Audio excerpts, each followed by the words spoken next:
नमस्कार दोस्तों, स्वागत है आपका हिंदी नॉलेज 84 में। आज आप सभी डिफेंस लवर के लिए बहुत बड़ी खबर आ रही है। अभी 2017 से भारत सरकार मेड इन इंडिया और मेक इन इंडिया के तहत सेना को मॉडर्न बनाने पर जोर दे रही है, तीनों सेनाओं को।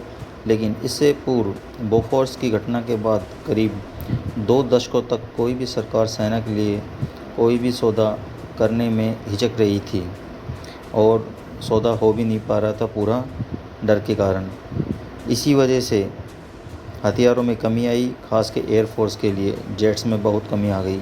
पर 2014 के बाद से भारतीय सरकार अपनी पूरी क्षमता के साथ तीनों सेनाओं के लिए हथियार बना भी रही है, और जो अभी के लिए किसी कारण नहीं बन पा रही उसको दूसरे देशों से खरीद के सेना की ज़रूरत पूरा कर रही है।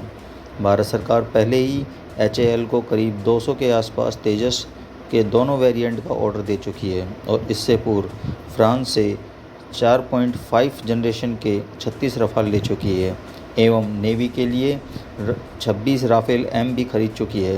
अब सेना करीब 2 साल से राफेल को ऑपरेट कर रही है, और अभी इसी में विश्वास दिखाते हुए भारतीय एयरफोर्स ने सरकार को अपने लिए MRFA टेंडर के तहत 114 राफेल जेट को ही लेने के लिए प्रपोजल बना के भेज दिया है।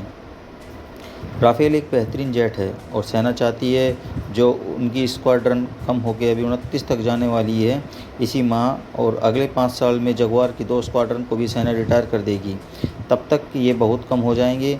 बस सबको देखते हुए एयर चीफ भी कई बार सरकार से कह चुके हैं जल्द से जल्द एयरफोर्स को जेट्स की डील पूरी करने के लिए। ये 114 राफेल की डील अब तक की सबसे बड़ी डील होने जा रही है। इसकी अनुमानित लागत करीब 2 लाख करोड़ की होने वाली है, जिसके तहत 60% से ज़्यादा राफेल यहीं भारत में बनने का प्लान है। करीब 6 स्क्वाड्रन में से 2 रेडी टू फ्लाई मोड में फ्रांस से ही बन के आने के है। अगर कोई मुझसे पूछे इसके लिए तो ये बात सही है, ये राफेल फाइटर जेट बहुत अच्छा जेट है, लेकिन सरकार को अभी के लिए करीब 5 साल, जब तक यहाँ बनने वाले तेजस और इस डील के तहत फुल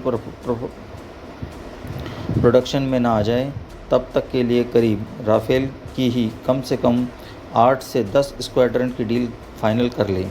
पैसे की कोई कमी नहीं है सरकार के पास, इसलिए अपने दुश्मन चीन के खतरे को देखते हुए जल्द से जल्द एयरफोर्स की रिक्वायरमेंट को पूरी करनी होगी, क्योंकि चीन अभी 5th जनरेशन का जेट इस्तेमाल कर रहा है और 6ठी पीढ़ी पे काम कर रहा है। जब तक हमारे ये जेट्स आएंगे तब तक चीन 6th जनरेशन जेट को ले आएगा। उसको देखते हुए हमें हर हाल में सेना की जेट्स की कमी को दूर करना होगा।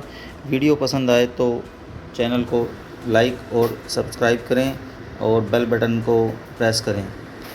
जय हिंद, वंदे मातरम।